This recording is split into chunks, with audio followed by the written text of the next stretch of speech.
देखिए, राहुल गांधी जी जो भारत की राजनीति के चिर युवा नेता हैं और चिर व्याकुलता में वो जितना चित्र विचित्र प्रकार का ज्ञान देते हैं, ईबीसी, ओबीसी, दलित, महादलित, गरीब जनरल कास्ट के लोग, इन सब को जोड़कर, इन सबको जगह देकर, इज्जत देकर, रिस्पेक्ट देकर आगे बढ़ने का काम कांग्रेस करती है। शायद श्री राहुल गांधी जी को पता नहीं भारत का संविधान 26 नवंबर 1949 को लिख के तैयार हुआ। इसीलिए प्रधानमंत्री श्री नरेंद्र मोदी जी ने संविधान दिवस 26 नवंबर 1949 को किया है। हम राजनीति में लाकर, आपको हम राजनीति में लाकर बिहार का चेहरा बदलना चाहते हैं। और उन्होंने कहा था इन 25 वर्षों में भारत वो आधार बनाएगा जो आने वाले 1000 साल तक के भारत का आधार बनाएगा। तो हम वो देश हैं। जहां भी मेरी जरूरत होगी, बिहार के कोने कोने में, हिंदुस्तान के कोने कोने में, आप मुझे बुलाओ, मैं हाजिर हो जाऊंगा। आपकी लड़ाई मेरी लड़ाई है। देखिए, राहुल गांधी जी जो भारत की राजनीति के चिर युवा नेता हैं और चिर व्याकुलता में वो जितना चित्र विचित्र प्रकार का ज्ञान देते हैं, मुझे लगता है उसे देखकर कांग्रेस पार्टी के ही नेता पूरी तरीके से किंग कर्तव्य विमूढ़ हो जाते होंगे। अब उन्होंने ये बयान में कहा कि भारत का कॉन्स्टिट्यूशन सिर्फ 1947 में नहीं लिखा गया। शायद श्री राहुल गांधी जी को पता नहीं कि भारत का संविधान 26 नवंबर 1949 को लिख के तैयार हुआ। इसीलिए प्रधानमंत्री श्री नरेंद्र मोदी जी ने संविधान दिवस 26 नवंबर 1949 को किया है। संभवतः ऐसे ही भटके हुए नौजवानों को समझाने के लिए संविधान दिवस की आवश्यकता थी और कांग्रेस उस संविधान दिवस का स्वागत नहीं करती थी और प्रकारांतर से विरोध करती थी। अब यह समझ में आ रहा है कि उनकी संविधान के प्रति समझ कितनी सतही और हल्की थी। दूसरी बात, उन्होंने कहा संविधान हजारों साल पुराना है। मुझे तो यह देखकर एक विचित्र अनुभूति हुई। ये वो कांग्रेस पार्टी जो ये मानती नहीं थी कि ये देश हजारों साल पुराना है। ये तो वो लोग कहते थे कि ये देश मुगलों ने आके बनाया, एक किया, या अंग्रेजों ने आके एक किया। कम से कम राहुल गांधी जी के मुंह से अगर यह अज्ञानतावश भी निकला है कि वह संविधान जो 1949 26 नवंबर को बनकर तैयार हुआ, 26 जनवरी 1950 को लागू हुआ, उसके बारे में वो कह रहे हैं कि हजारों साल पुराना है। मगर इतना जरूर मैं कहना चाहूंगा, ये देश हजारों साल पुराना है। और प्रधानमंत्री श्री नरेंद्र मोदी जी ने जब अमृतकाल की बात कही थी तो उन्होंने क्या कहा था, 25 साल का हमारा लक्ष्य है। और उन्होंने कहा था इन 25 वर्षों में भारत वो आधार बनाएगा जो आने वाले 1000 साल तक के भारत का आधार बनाएगा।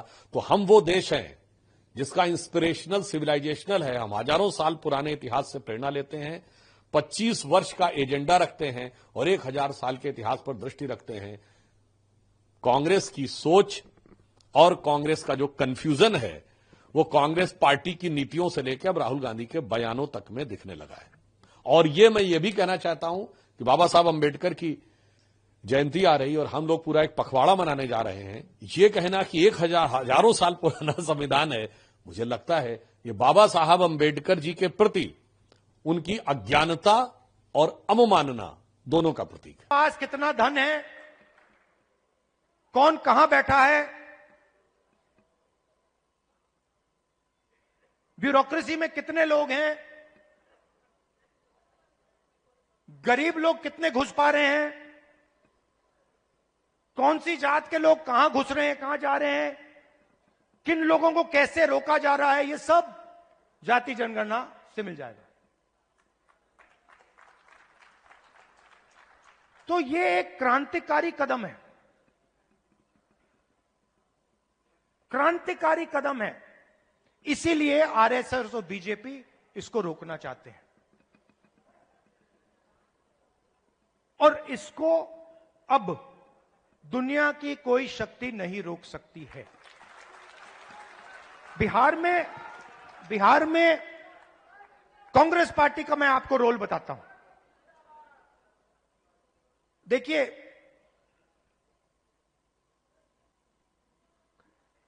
कांग्रेस पार्टी की जिम्मेदारी, गठबंधन की जिम्मेदारी, जो गरीब लोग हैं, जो कमजोर लोग हैं, ईबीसी, ओबीसी, दलित, महादलित, गरीब जनरल कास्ट के लोग, इन सब को जोड़कर, इन सबको जगह देकर, इज्जत देकर, रिस्पेक्ट देकर आगे बढ़ने का काम कांग्रेस पार्टी का। और मैं आपसे पहला व्यक्ति हूंगा जो आपसे कहेगा कि कांग्रेस पार्टी ने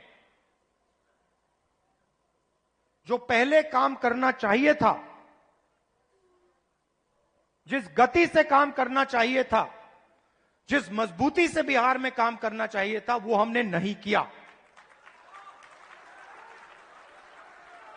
और हम अपनी गलती से समझे हैं और अब हम बिना रुके पूरी शक्ति के साथ जो बिहार के कमजोर लोग हैं, बिहार के गरीब लोग हैं, छोटी जात, छोटी अलग अलग जो ओबीसी, ईबीसी, दलित, महादलित के लोग हैं, उन सब को हम लेकर एक साथ हम आगे बढ़ेंगे। कुछ दिन पहले हमने अपने डिस्ट्रिक्ट प्रेसिडेंट्स चुने और मैं ये नहीं कहूंगा कि ये बहुत बड़ा कदम है, मगर ये एक जरूरी कदम है। पहले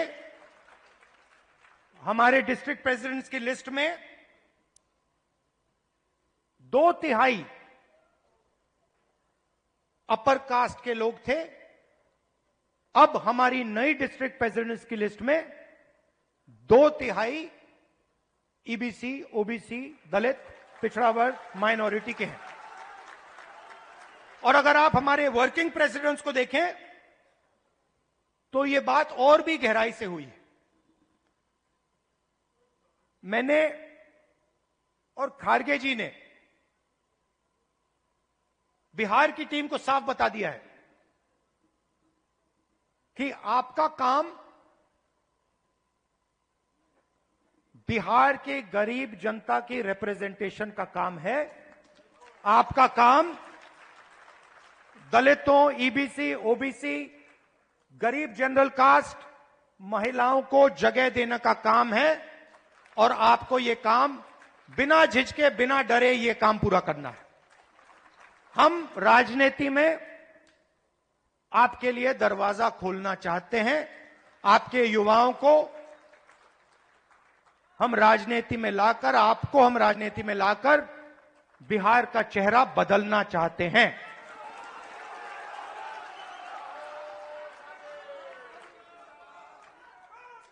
जो बिहार में हुआ है, जो आज बिहार में हो रहा है, जो एनडीए की सरकार बिहार में कर रही है, चुने हुए अरबपतियों की राजनीति चल रही है, अदानी अंबानी की राजनीति चल रही है, उससे हम लड़ रहे हैं और उसको हम हराने जा रहे हैं। और हम जानते हैं कि इस देश को बिहार की जनता डायरेक्शन देती है। जब भी राजनीतिक बदलाव आता है, अंग्रेजों के खिलाफ राजनीतिक बदलाव आया, बिहार की जनता ने यह बदलाव लाने का काम किया था और हम समझते हैं कि बिहार की जनता फिर से यह काम करना चाह रही है और यह काम करेगी। और हम आपके साथ मिलकर, शामिल होकर यह काम करना चाहते हैं। सबसे जरूरी लक्ष्य कॉन्स्टिट्यूशन की रक्षा करना है। हमारी जो पुरानी विचारधारा है, बिल्कुल मतलब ऐसे, और जो इसके सामने आएगा, आपने देखा होगा पहले नरेंद्र मोदी, उनकी पार्टी कह रहे थे 400 पार, देखा आपने 400 पार। उसके बाद कांग्रेस पार्टी, इंडिया गठबंधन सामने खड़ा हुआ और फिर मोदी जी जब पार्लियामेंट आई, यूं किए कि मैं बदलूंगा नहीं इसको।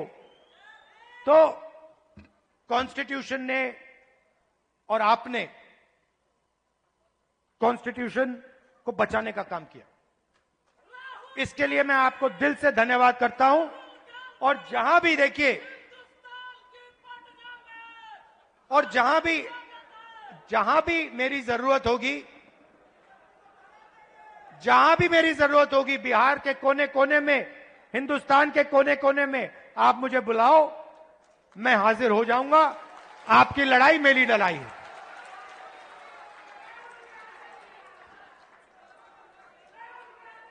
दिल से आप सबका बहुत बहुत धन्यवाद। नमस्कार, जय हिंद।